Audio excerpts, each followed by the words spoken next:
Hello and welcome students, कैसे हैं आप लोग। आई होप कि सारे हैप्पी होंगे, हेल्दी होंगे। तो चलिए हम स्टार्ट करते हैं अपना ये लर्निंग सेशन। चलो, हम लोग इतने दिनों से क्या है इलेक्ट्रिसिटी सीख रहे थे। ओके, इलेक्ट्रिसिटी में बहुत सारे डिफरेंट टॉपिक हमने पढ़ा। सबसे पहले चार्ज पढ़ा, चार्ज की प्रॉपर्टी पढ़ी, उसके बाद इलेक्ट्रिक फील्ड पढ़ी, उसके बाद इलेक्ट्रिक करंट पढ़ा, उसके बाद इलेक्ट्रिक पोटेंशियल पढ़ा, उसके बाद हमने रेजिस्टेंस पढ़ा, उसके बाद कॉम्बिनेशन ऑफ रेजिस्टेंस पढ़ा, उसके बाद सेल पढ़ा, उसके बाद बैटरी पढ़ा, कॉम्बिनेशन ऑफ सेल पढ़ा, उसके बाद हीटिंग इफेक्ट ऑफ करंट पढ़ा। ओके, सो ये आप याद रखेंगे इतनी चीजें। एक बार वीडियो चेक कर लेता हूं अपना सही चल रहा है या नहीं चल रहा है। ओके, सो हाँ, ये सही चल रहा है। तो आज ये जो है हमारा इलेक्ट्रिसिटी का लास्ट टॉपिक है और इसके बाद हम खत्म कर देंगे। उसके बाद हम एक वीडियो बनाएंगे जस्ट डिस्कशन के लिए। आपको एक पीडीएफ दिया जाएगा जिसको आपको सॉल्व करना होगा। ओके, उस पीडीएफ को सारे अच्छे से सॉल्व करेंगे और उसके नोट को हमें सेंड करेंगे। तो ये स्टार्ट करते हैं हम अपना लास्ट ये टॉपिक है इलेक्ट्रिसिटी में chemical effect of current. Chemical effect of current. Okay, so क्या है कि करंट जो है केमिकल इफेक्ट भी जनरेट करता है। ओके, सो जनरली इसमें क्या पढ़ते हैं हम लोग, जैसे कि जनरली अभी तक पढ़ रहे थे कि किसी सॉलिड से हम करंट फ्लो कराते थे तो क्या क्या होता था, मतलब कि मेटल से, ओके, या कंडक्टिंग वायर से या बल्ब से। अभी क्या है, कोई लिक्विड जो है, लिक्विड भी बहुत सारा क्या होता है, सॉलिड तो करता ही करता है, उसके अलावा बहुत सारे लिक्विड्स भी क्या होते हैं, वो अपने से इलेक्ट्रिसिटी को कंडक्ट करते हैं। ओके, सो बहुत सारे लिक्विड भी इलेक्ट्रिसिटी को कंडक्ट करेंगे। तो किस तरह से कंडक्ट करेंगे, क्या क्या होता है, तो बेसिकली केमिकल इफेक्ट में जो आपको पढ़ना होता है वो पढ़ना होता है इलेक्ट्रोलिसिस। क्या? इलेक्ट्रोलिसिस। इलेक्ट्रोलिसिस क्या है, तो इलेक्ट्रोलिसिस प्रोसेस का नाम है, इलेक्ट्रोलिसिस प्रोसेस का नाम है जिसमें अगर किसी लिक्विड से, जिसको हम इलेक्ट्रोलाइट बोलते हैं, अगर किसी लिक्विड से करंट को फ्लो कराते हैं तो वो जो लिक्विड का केमिकल कंपोजिशन होता है वो लिक्विड अपने जो है कंस्टिट्यूएंट्स, अपने कंस्टिट्यूएंट्स में डिकम्पोज हो जाता है। ओके, जिसको हम बोलते हैं इलेक्ट्रोलिसिस। तो इलेक्ट्रोलिसिस क्या होगा, it is process in which a liquid decomposes in its constituent is known as electrolysis। Okay, इसमें क्या होगा, एक लिक्विड जो है अपने को डिकम्पोज करेगा, वो जो केमिकल होता है वो अपने आप को डिकम्पोज करेगा, लिक्विड फॉर्म में जो है वो डिकम्पोज करके अलग अलग हो जाएगा अपने कंस्टिट्यूएंट्स में। ओके, तो उसको हम लोग बोलते हैं इलेक्ट्रोलिसिस। तो सबसे इसमें क्या होगा, सिंपल अरेंजमेंट हमने रख दिया। एक बीकर है, बीकर में मतलब कि ऐसा मान लो जार या कुछ भी रख लो। तो ये क्या होगा, इसमें मान लो कि आप इलेक्ट्रोलाइट डालते हो, कोई सॉल्यूशन डालते हो, जैसे कि मान लो कॉपर सल्फेट का सॉल्यूशन आपने डाला, CuSO4 का, CuSO4 का, और फिर या फिर AgNO3 का आपने डाला। ओके, सो ये सब इलेक्ट्रोलाइट कहलाते हैं, CuSO4 सॉल्यूशन, AgNO3 सॉल्यूशन, ये सब जो होता है इलेक्ट्रोलाइट कहलाते हैं। ZnSO4 और ZnSO4 जिंक सल्फेट सॉल्यूशन, सो ये सब इलेक्ट्रोलाइट कहलाते हैं। ओके, सो ये इलेक्ट्रोलाइट जब इससे करंट पास करेगा तो ये क्या होगा, अपने कॉन्स्टिट्यूएंट्स में बट जाता है, ये अपने कॉन्स्टिट्यूएंट्स में बढ़ जाता है, Cu plus plus SO4 minus minus. Okay, तो इसको कर सकते हो Cu2 plus and SO4 2 minus, ऐसा भी बोल सकते हो। और ये जो है AgNO3 क्या होगा, Ag plus plus NO3 minus. Okay, ZnSO4 की बात करेंगे तो जिंक का Zn2 plus plus SO4 2 minus. Okay, इसको हम जिंक सल्फेट बोलते हैं। ये सिल्वर नाइट्रेट होता है, ये कॉपर सल्फेट होता है। आई होप आपको पिक्चर में दिख रहा होगा, आई होप आपको पिक्चर में हाँ दिख रहा है। ओके, सो ये लिक्विड फॉर्म में होता है और जब इससे हम इलेक्ट्रिसिटी पास कराएंगे तो ये क्या होगा, अपने कॉन्स्टिट्यूएंट्स में स्प्लिट हो जाएगा। CuSO4 जो हो जाएगा Cu2 plus ion, copper ion and sulphur ion देगा। AgNO3 जो है वो क्या देगा, आपका silver ion and nitrate ion देगा, एंड ZnSO4 क्या देगा, zinc ion and sulphate ion आपको देगा, ठीक है। सो ये याद रखेंगे। इलेक्ट्रोलिसिस क्या है, process in which if a current या electricity is to be passed through a liquid, then liquid decomposes in its constituents। तो इसको इलेक्ट्रोलिसिस को बोल सकते हो आप, एक लिख देते, इलेक्ट्रोलिसिस की बात करते हैं तो इलेक्ट्रोलिसिस को हम बोल सकते हैं क्या, it is process of decomposition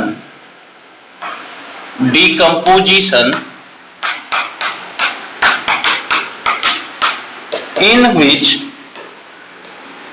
if a current passes through a liquid, then liquid solution, liquid की बात करेंगे, then लिक्विड क्या कर सकते हैं, समझो electrolyte, then liquid decomposes in its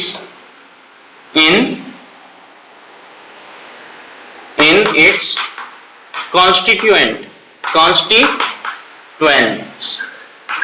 okay, so जैसे कि वाटर से अगर करंट पास कराएंगे तो क्या होगा, hydrogen O2 H plus N H2O होता है ना, तो H प्लस O2 माइनस ऐसा कुछ देगा। सो इलेक्ट्रोलिसिस क्या है, इलेक्ट्रोलिसिस जब लिक्विड से करंट पास करता है तो लिक्विड सॉल्यूशन जो होता है अपने कंस्टिट्यूएंट्स में क्या होता है, स्प्लिट्स हो जाता है, इसको हम इलेक्ट्रोलिसिस कहते हैं। तो process in which a current is passing through a liquid, the liquid decomposes in its constituents is known as electrolysis. Okay, इसमें सिंपल सा है, एक कोई पॉट होगा, जार होगा पतीला जैसा, उसमें दो इलेक्ट्रोड, इसको हम इलेक्ट्रोड बोलते हैं, जिसका अलग अलग नाम होता है, कैथोड और एनोड। इसको एनोड क्यों बोलते हैं, तो ये वाला इलेक्ट्रोड जो बैटरी के पॉजिटिव प्लेट से कनेक्टेड होता है, जो बैटरी के पॉजिटिव प्लेट से कनेक्टेड होता है उसको एनोड बोलते हैं, और इसको जो दूसरा इलेक्ट्रोड जो कि बैटरी के नेगेटिव टर्मिनल से कनेक्टेड होगा उसको हम बोलते हैं कैथोड। ओके, सो ये रॉड होता है, ये रॉड स्पेसिफिक मेटल का होता है। ओके, सो इसको याद रखेंगे, ये प्लेट भी बोला जाता है, इसको प्लेट भी बोला जाता है या फिर इलेक्ट्रोड्स भी बोला जाता है। ओके, सो इसको हम ये क्या बोल सकते हैं, एनोड भी क्या है, इलेक्ट्रोड है, इसको एनोड को हम बोलते हैं पॉजिटिव इलेक्ट्रोड्स। एनोड को क्या बोलते हैं, पॉजिटिव इलेक्ट्रोड्स, एंड कैथोड को क्या बोलते हैं, नेगेटिव इलेक्ट्रोड्स। कैथोड को बोलते हैं नेगेटिव इलेक्ट्रोड्स। सो और ये सॉल्यूशन जो होता है लिक्विड, उसको हम लोग इलेक्ट्रोलाइट बोलते हैं, और ये जो पूरा बीकर जिसमें ये सारा अरेंजमेंट होता है उसको वोल्टामीटर बोला जाता है। ओके, सो आई होप कि ये सारे आप नोट कर लोगे, एक बार पहचान लोगे। तो जो पॉजिटिव इलेक्ट्रोड होगा उसको एनोड, जो नेगेटिव इलेक्ट्रोड होगा उसको कैथोड। कैथोड कहने का मतलब जो बैटरी के नेगेटिव टर्मिनल से कनेक्टेड होगा वो कैथोड होगा, और जो बैटरी के पॉजिटिव टर्मिनल से होगा वो एनोड होगा। अब मान लो कि इससे करंट जैसे ही स्विच ऑन किया तो करंट फ्लो करेगा, तो अगर ये CuSO4 है, CuSO4 सॉल्यूशन है, तो ये क्या हो जाएगा, Cu2 plus and SO4 2 minus में ये क्या होगा, डिकम्पोज हो जाएगा। अब ये आयन जो है Cu2 plus ion, Cu plus ion क्या है, इस पे आ जाएगा, सॉरी कैथोड पे आ जाएगा Cu plus ion. Cu plus ion क्या है, पॉजिटिव चार्ज जिस पे होगा वो कैथोड पे जाएगा, और नेगेटिव चार्ज जिस पे होगा SO4 2 माइनस, वो नेगेटिव चार्ज जिस पे होगा नेगेटिव आयन एनोड पे जाएगा। ओके, तो ये डिपॉजिट होना स्टार्ट हो जाएगा। कैथोड पे कौन सा होगा, पॉजिटिव आयंस, एंड एनोड पे कौन सा होगा, निगेटिव आयंस। तो जिसमें निगेटिव चार्ज है वो पॉजिटिव चार्ज की तरफ, मतलब कि बैटरी के पॉजिटिव प्लेट को अट्रैक्ट करेगा, और जो जिसके पास पॉजिटिव चार्ज है वो बैटरी के निगेटिव प्लेट या बैटरी के निगेटिव टर्मिनल या फिर निगेटिव इलेक्ट्रोड के टुवर्ड्स अट्रैक्ट होगा। ओके, चलिए, सो ये आप आई होप समझ गए इलेक्ट्रोलिसिस क्या होता है, इसमें और पढ़ लेते हैं। ओके, सो इसको हम मिटा देते हैं। सिंपली ये याद रखेंगे, CuSO4 है तो ये स्प्लिट होगा तो Cu2 plus SO4 2 minus copper ion and sulphate ion. ये AgNN3 है, दैट इज सिल्वर नाइट्रेट है, तो ये silver plus silver ion Ag plus and NO3 minus nitrate ion है, और ये जिंक सल्फेट होगा तो zinc Zn2 plus plus SO4 2 minus, मतलब ये zinc ion and sulphate ion में ये क्या होगा, कैटायन कहलाता है। ये जिसके पास नेगेटिव चार्ज होता है वो एनायन कहलाता है। तो आई होप आप इसको समझ गए। ओके, सो इसको हम मिटा के अब आगे बढ़ते हैं। इसमें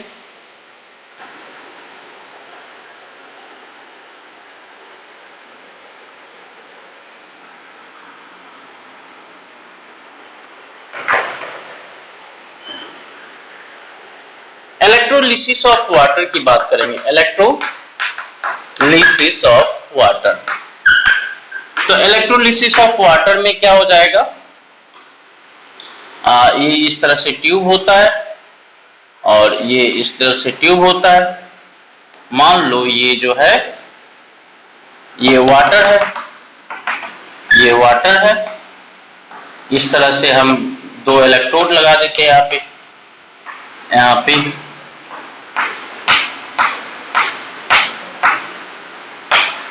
ओके। सो ये इलेक्ट्रोड एक क्या होगा, जो बैटरी के पॉजिटिव से होगा वो एनोड कहलाएगा, और जो बैटरी के निगेटिव से होगा वो कैथोड कहलाएगा। एक स्विच दे देते हैं यहाँ पे कनेक्शन को ब्रेक एंड क्लोज करने के लिए। ओके, सो इस केस में जो एनोड होगा ये क्या होगा, H2O है, तो H2O क्या होता है, H plus N O2 minus में स्प्लिट होगा, H plus N O2 minus में। तो H प्लस जो है किधर जाएगा, H प्लस की बात करेंगे तो ये कैथोड है। तो H प्लस जो है यहाँ पे लिबरेटेड होगा, तो H2 जो होगा इधर होगा, H2 गैस। वाटर को जब इलेक्ट्रोलिसिस करते हैं तो उससे क्या होता है, दो तरह का गैस निकलता है, ऑक्सीजन एंड हाइड्रोजन। और वाटर जो होता है H2O होता है, H2O होता है। इसकी बात करेंगे तो ये हो जाएगा आपका 2H plus plus O2 minus. Okay, so ये O2 माइनस होता है।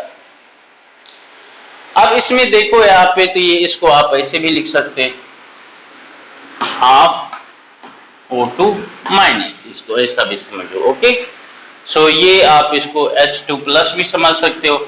सो इस केस में ये क्या होगा, H प्लस तो इस पे जाएगा कैथोड पे, जिसके पास पॉजिटिव चार्ज होगा वो निगेटिव प्लेट की तरफ अट्रैक्ट होगा, मतलब निगेटिव इलेक्ट्रोड को जाएगा।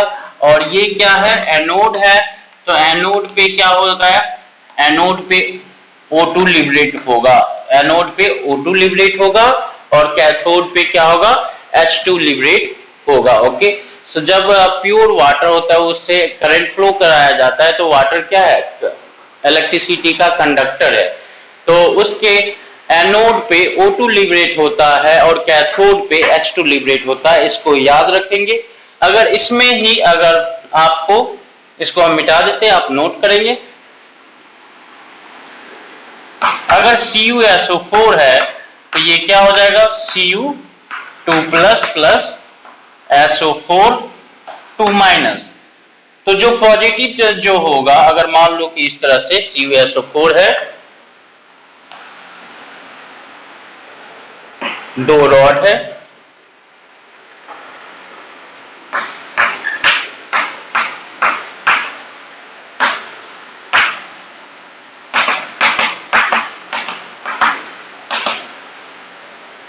तो इसको अगर कनेक्ट कर दें बैटरी के पॉजिटिव टर्मिनल से,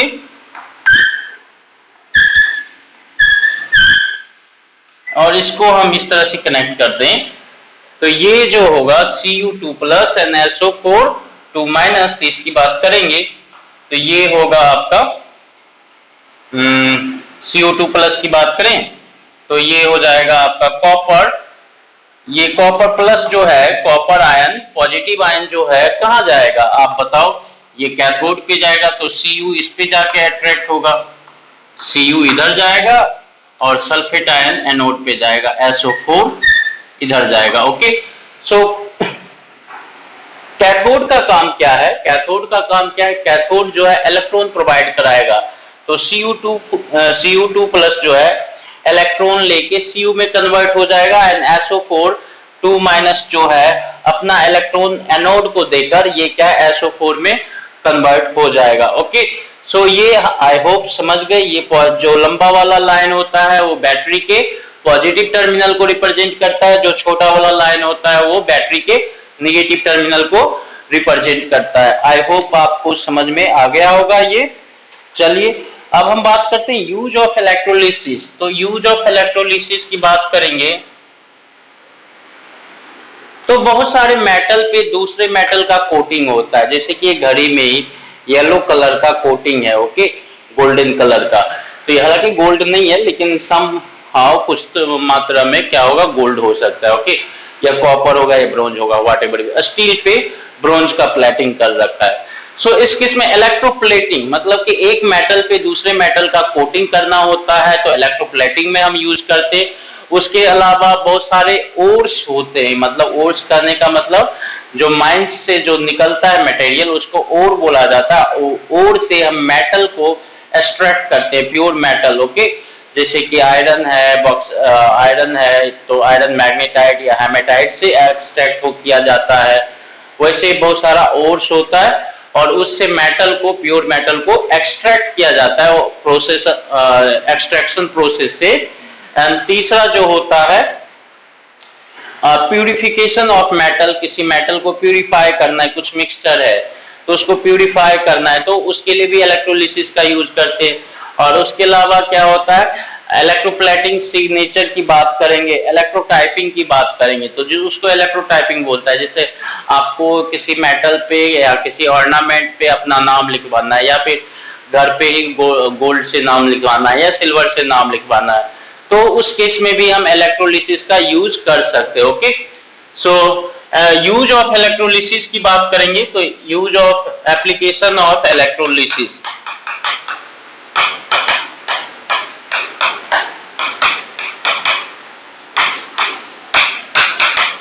एप्लीकेशन ऑफ इलेक्ट्रोलिसिस में आएगा इलेक्ट्रोप्लेटिंग,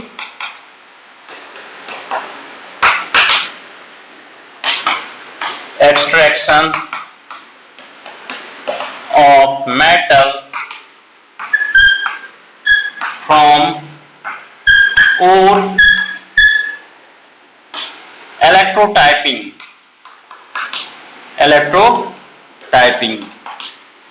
मतलब कि किसी शिलालेख लिखवाना है या कुछ अच्छा चीज है जो बहुत दिनों तक उस पे नाम रहे, तो उस केस में इलेक्ट्रोटाइपिंग करवा सकते हैं। ओके, सो इलेक्ट्रोप्लेटिंग की बात करेंगे, ये बहुत इंपॉर्टेंट होता है। बहुत सारे लोग धोखा खा जाते हैं कि उसको गोल्ड, बहुत सारे क्यों एल्युमिनियम पे क्या है गोल्ड का पानी चढ़ा के दे देता है, तो कहते उसको दिखने में गोल्ड जैसा ही लगता है। सो इलेक्ट्रोप्लेटिंग उसके लिए यूज करते हैं। ओके, सो इलेक्ट्रोप्लेटिंग की को पढ़ लेते हैं हम लोग। उसमें क्या होता है, it is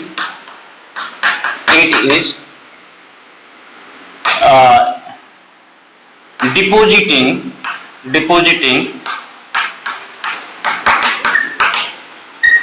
a metal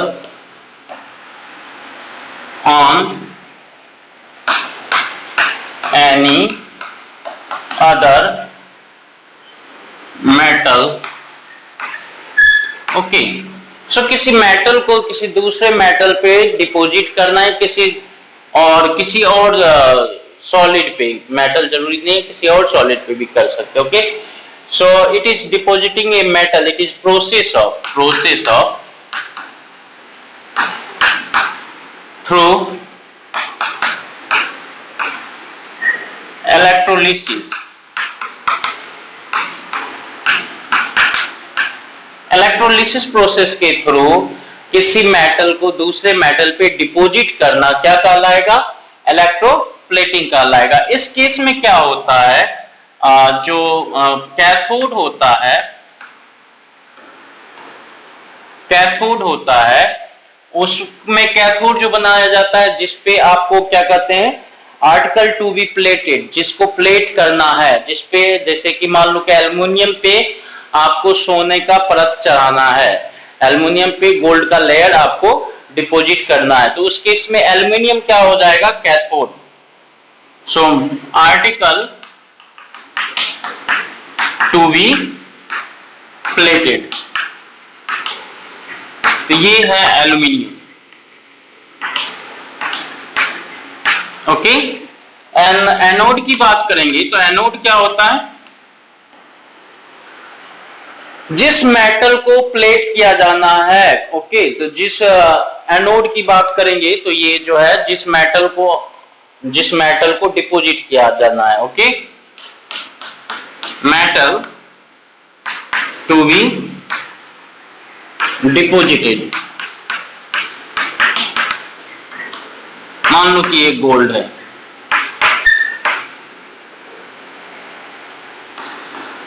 if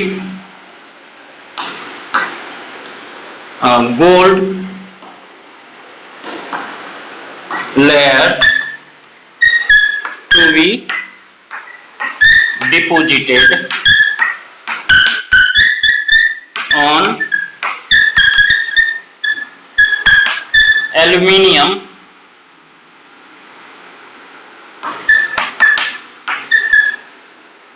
piece। अगर एल्युमिनियम पे गोल्ड को डिपॉजिट करना है, लेयर बनाना है, तो उसमें एल्युमिनियम को कैथोड की तरह करेंगे, कैथोड की तरह लेंगे, और एनोड जो होगा वो गोल्ड हो जाएगा, गोल्ड को एनोड बनाएंगे। ओके, सो ये याद रखेंगे। अब जैसे कि कॉपर प्लेटिंग करते हैं, ओके, तो दो चार चीजें याद रखेंगे। ये तो गोल्ड प्लेटिंग की बात हो गई।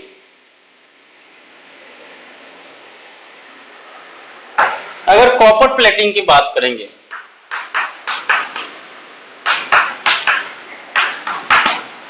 तो कैथोड जो होगा ये क्या होगा? Article to be plated, article to be plated. And anode की बात करेंगे तो ये हो जाएगा कॉपर, एंड जो सॉल्यूशन होगा इलेक्ट्रोलाइट, जो हम लोग यूज करेंगे सॉल्यूशन, ये हो जाएगा आपका कॉपर सल्फेट।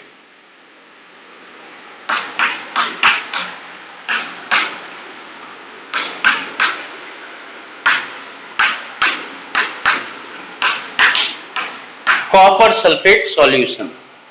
ओके, सो ये याद रखेंगे कॉपर प्लेटिंग में।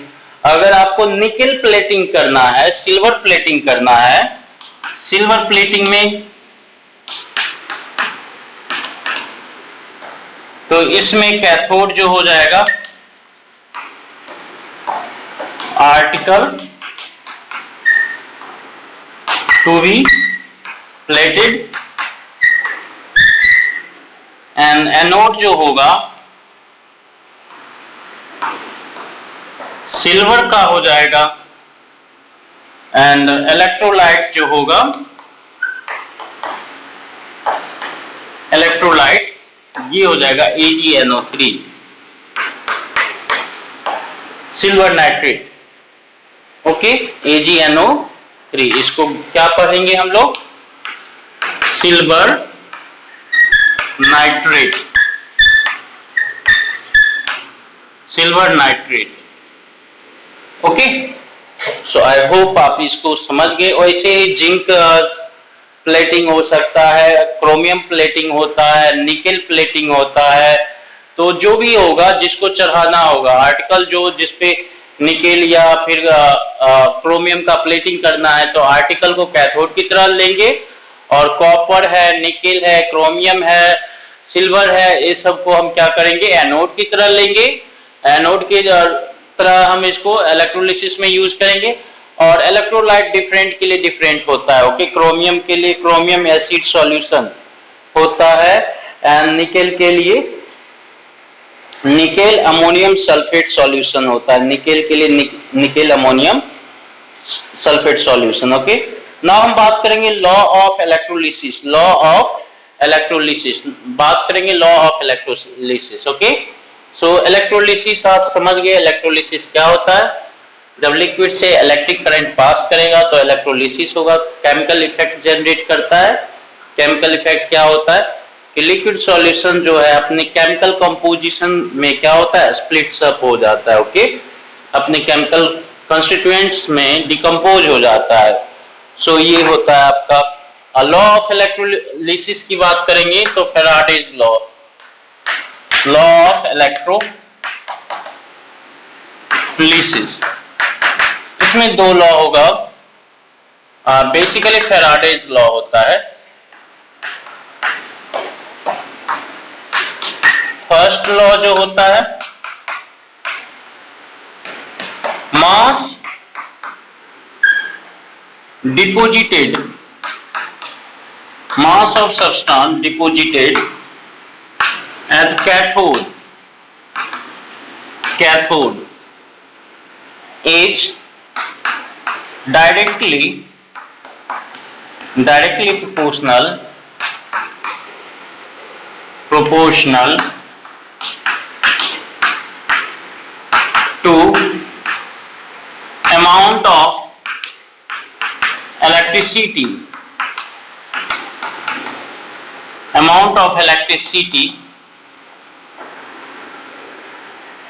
and time duration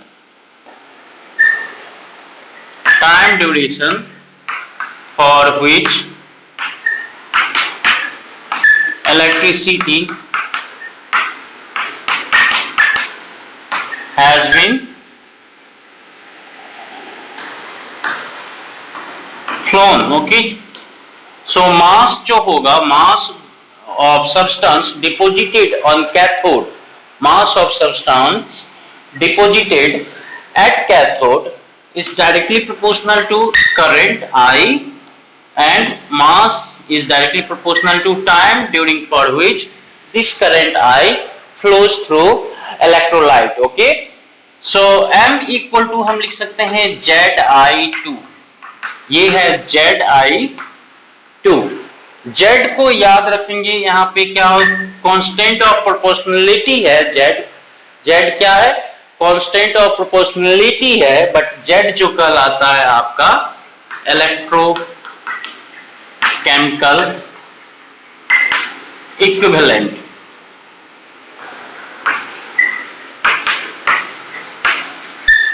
Z क्या है, इलेक्ट्रोकेमिकल इक्विवेलेंट कहलाता है, इक्विवेलेंट ऑफ सब्सटेंस।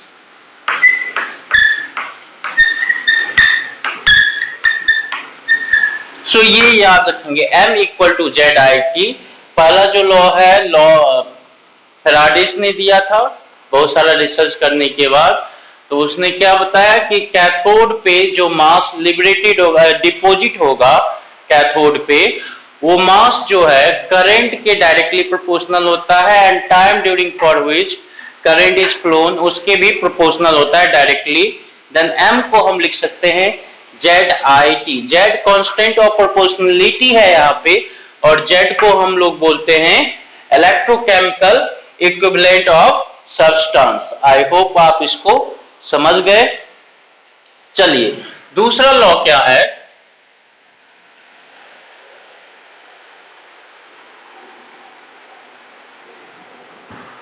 दूसरा लॉ क्या है, सेकंड लॉ है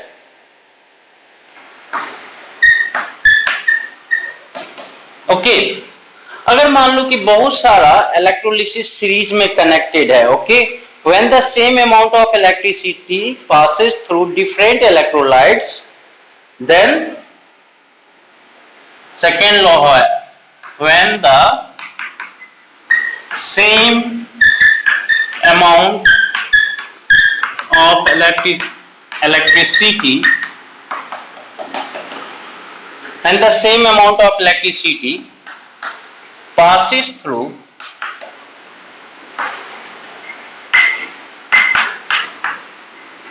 different electrolyte.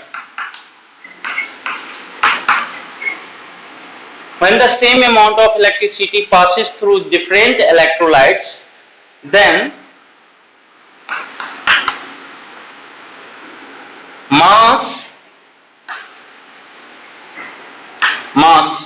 deposited at cathodes is masses deposited in cathode is proportional to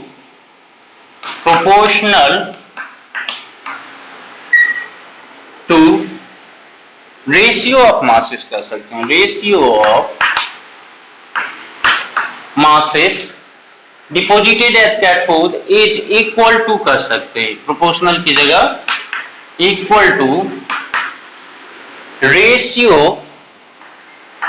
ratio of electrochemical equivalent. इसका करने का मतलब M1 is to M2 is to M3 equal to Z1 is to Z2 is to Z3. Okay, so आप इसको ऐसा भी कर सकते हो, आप इसको ऐसा भी लिख सकते हो M1 by E1 और M2 by E2 M3 by E3. E1 E2 E3 क्या है यहाँ पे, E1 E2 E3 जो होगा are chemical equivalent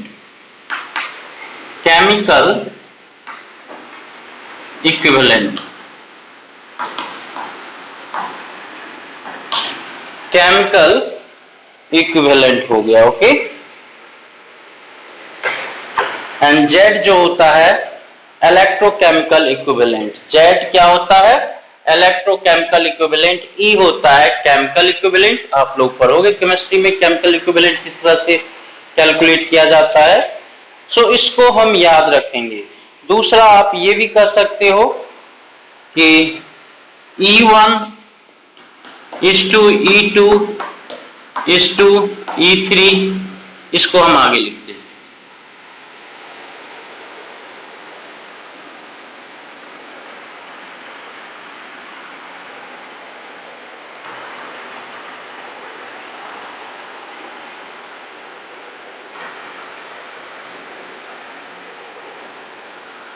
E1 is to E2 is to E3 equal to Z1 into Z1 is to Z2 is to Z3.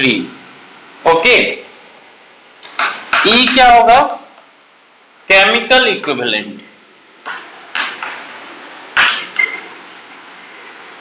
And Z क्या होगा, electro chemical